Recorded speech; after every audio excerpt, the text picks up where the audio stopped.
Gjykata e lartë ka lënë në fuqi vendimin apelit të posaçëm të vitit 2021 për Emiliano Shullazin dhe grupin e tij. Gjyqtarët Ilir Panda, Genti Shala dhe Anton Dimitri në dhomë këshillimi rrëzuar rekurset e paraqitura prej grupit Shullazi dhe konfirmuan dënimin me 55 vite burg për 5 të akuzuarit. Bëhet fjalë për dosjen ku ata ishin shpallur fajtor për gjobvënie dhe grup të strukturuar kriminal.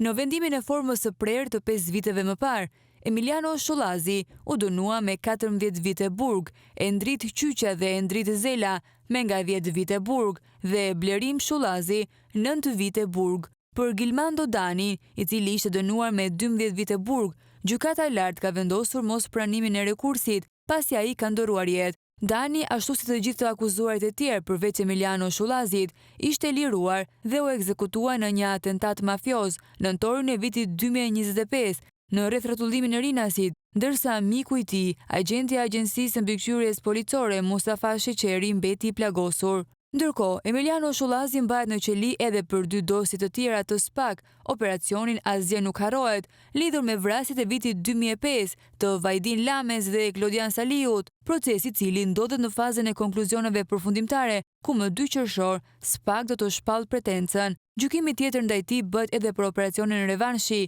ku për të është kërkuar dënimi me 10 vite burg me gjykim të shkurtuar për sigurim kushtesh për të kryer vrasje e grup kriminal.